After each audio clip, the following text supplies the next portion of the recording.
Hi guys, it's Ty and welcome back to my channel. So today I'm doing another recent reads, and because it's the fall time, a majority of the books that I'm going to be talking about are either horror or mystery thrillers, except I have one random romance and then a fantasy romance that I want to talk about as well. But before I get into any of those books, I want to mention three books.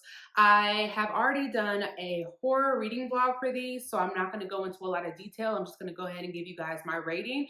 But if you are interested in my full thoughts, then I suggest you go check out that video. So I will have that video linked up in the cards and down in the description. So the three books that I'm referring to, first up, we have Everything the Darkness Eats by Eric LaRocca. This was my least favorite out of the three that I read for that vlog, and I rated this one 2 stars. Then we have Suburban Hell by Maureen Kilmer. I had a lot of fun reading this one, but I only rated it 3 stars. And then my favorite out of the three is Camp Damascus, which is surprising because when I first started it, I wasn't really that interested, but by the end, I absolutely loved it, and I rated this one 4 stars. Again, if you guys want to know my full thoughts, it's non-spoilery. I would suggest that you guys go and check out that video. So next, I'm going to go ahead and talk about my other recent reads, and I will start off with my lowest rated, work my way up to my highest rated. So we will go ahead and get started. So the first book I'm going to talk about is Rouge by Mona Awad. So I was really hesitant going into this one because I was not a fan of Bunny, but this one still sounded intriguing. I had seen a couple of people talk about it and they seemed to enjoy it. So I was like, maybe I'll enjoy this. And I did not. I DNF'd this one. So this is, I think it's supposed to be like an adult horror. I've been seeing the word horror thrown around there, and I did not find anything in this book horrifying, scary, creepy, spooky, nothing. So we follow our main character, Belle, and she's really into like skincare and perfecting her looks, and that's the same way her mother was. But at the start of this, her mother has just died, and so Belle has to go back to her mother's home, try to figure out what to do with her stuff. But then she realizes that her mother was like wrapped up in this spa, and Belle is starting to try and figure out what exactly is going on with the spa and this particular skincare cream, I think her mother used to use all the time. She's starting to look into that. That is as far as I got. And yeah, did not like it. It's supposed to be like a retelling of Snow White and a really old movie called Eyes Wide Shut, which I don't even remember if I've ever seen it, heard of it, but can't recall what that's about. But yeah, this one just did not work for me. It was very slow. It was very boring. Nothing was happening. And I was just tired of like the skincare talk. This is supposed to be about that, about skincare and like the beauty industry, but it just felt like it just kept beating you over the head with it. And by the time I decided to put this down, I was so over talking about skincare, creams, your face. I was over it. Now, if you are somebody that likes Bunny, maybe this will work for you. I have heard people say that they wish that this would have been a novella instead of obviously like a full-length novel. And I agree with that because I think if more stuff was happening sooner, I probably would have been more interested. But in 150 pages, nothing happened. So yeah, this was a DNF for me. So then I have You Again by Kate Goldbeck. This is a adult romance, and let's just take a moment to appreciate this fall cover. This is probably one of my favorite covers that I have seen in a long time. Fortunately, I didn't really feel that way about the book, but we follow two main characters. We have Ari and Josh. And so the first time that they meet, Ari is at home chilling in her apartment. Josh comes over because he is there to see her roommate. And come to find out, after they talk for a little bit and they're not really getting along, but once they talk for a little bit, they find out that they're both sleeping with this roommate. And so we find out pretty early on that Ari is bisexual. So because of that encounter, they start meeting randomly over the next few years. And every time they run into each other, it's not pleasant. They don't get along. It's always some tension. But eventually, after one of those encounters, they start to develop a friendship. From there, they start to develop feelings. And then they kind of have to figure out what they're going to do with those feelings. So I rated this 3 stars. I thought it was fine. It didn't do for me what I really wanted it to. I really did appreciate that these characters were legit friends first. They did friend things. They never like really crossed the line for a long time. We got to see them kind of date other people and then them come together and talk about, their dates in those situations. And there was a couple of times where like Ari had to rescue him from dates. So I really like the friendship part of this.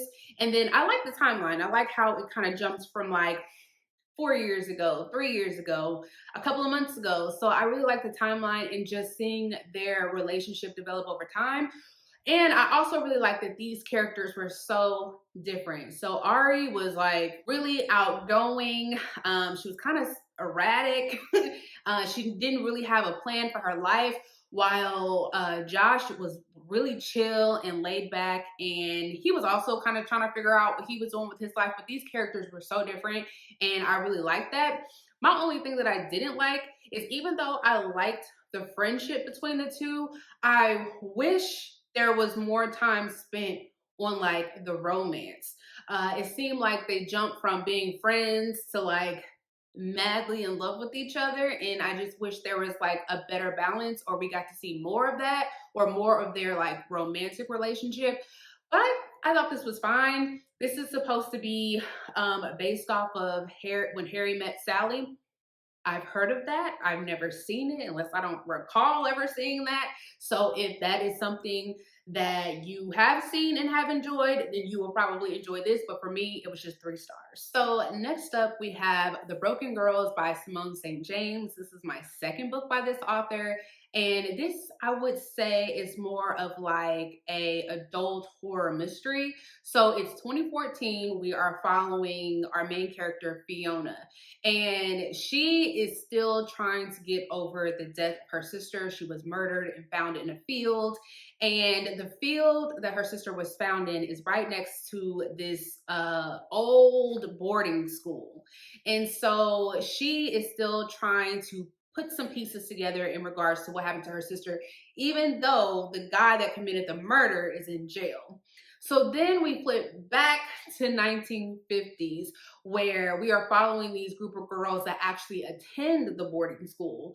And while they're there, there's a lot of talk of this like entity or this ghost called Mary Hand, and they start talking about like their experiences with Mary Hand and like the creepy things that have been going on with the school. So we flip back and forth between 2014 and 1950. Eventually you learn why we're spending so much time at this school and how that ties into Fiona and her sister. I rated this one 3 stars.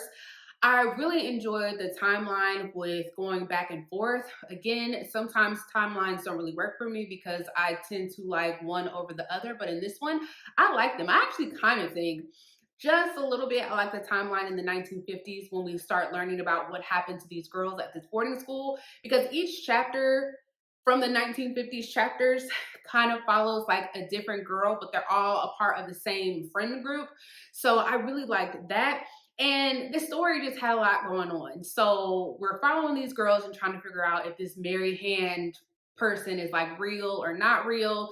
In the 2014 timeline, we're following Fiona as she is trying to figure out who actually killed her sister, even though somebody is already in jail. She just kind of wants to prove to everyone else that that is who did it. And then there is another body that is found at the school. And we also know that Fiona is not happy with this school being renovated because it was closed down, and now somebody has bought it again. So this has a lot going on, but it all ties together. And I liked how it all tied together in the end. And I just liked the supernatural element of this too, with, like I said, with the girls trying to figure out what's going on at this boarding school. And so I enjoyed this one, but it's not one that is going to stick with me, I don't think. I will say that I probably enjoyed Simone St. James' other book that I read, The Book of Cold Cases, over this one, but I still think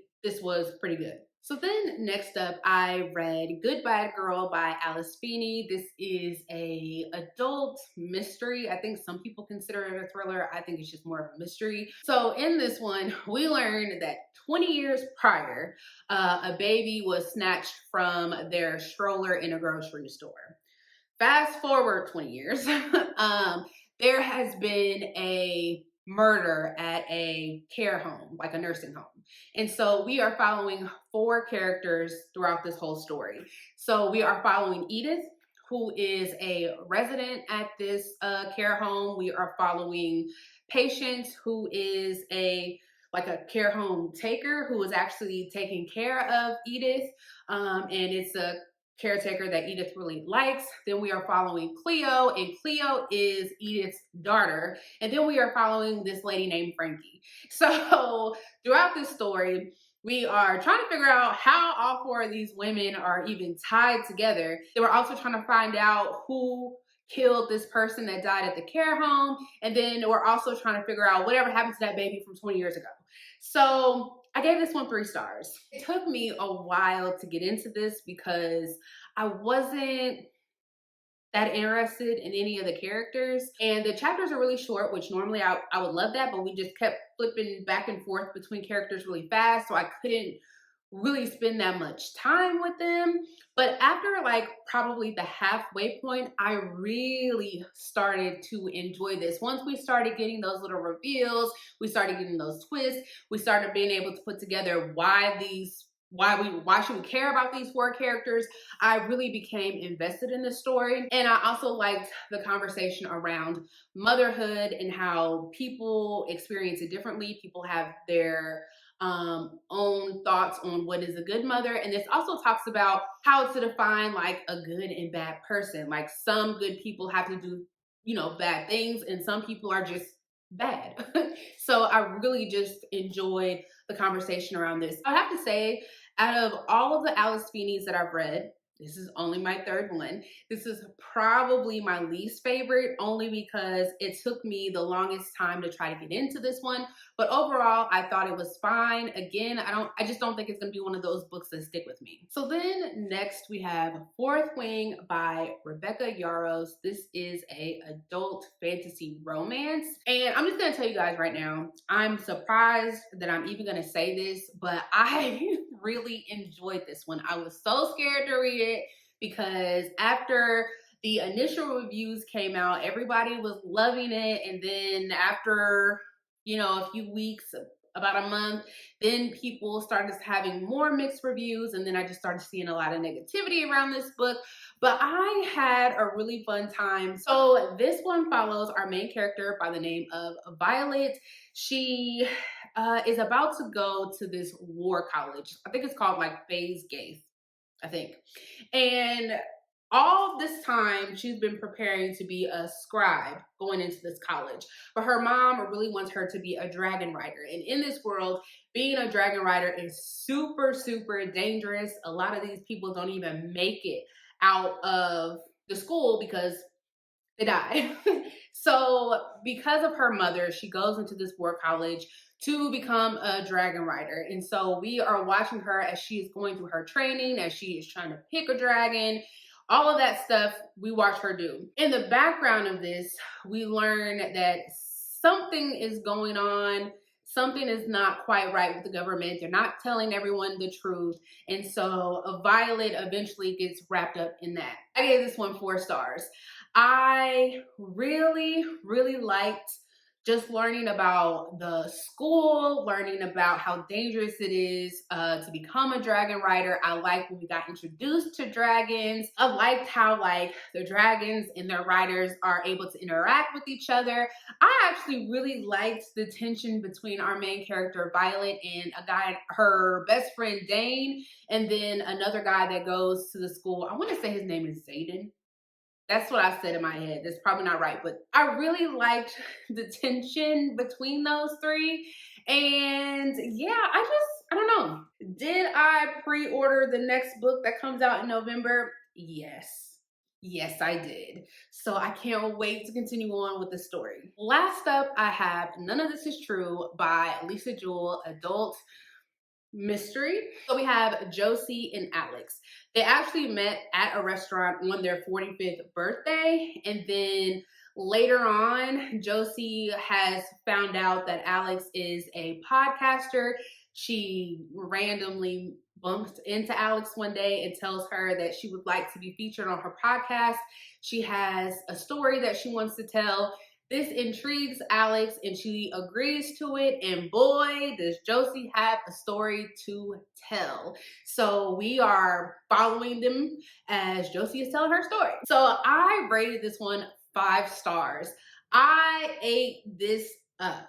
What I will tell you guys up front is that this does have a podcast element. And I listened to this on audio, and I don't think that I would have enjoyed it nearly as much if I did not check this out on audio. There's different narrators, there are sound effects, which in here, I'm pretty sure it'll tell you what those sound effects are supposed to be, but on the audiobook it's obviously not telling you that, it's just doing the sound effects. So I would highly suggest, if this sounds good to you, pick up the audio, because I think you will have a better experience.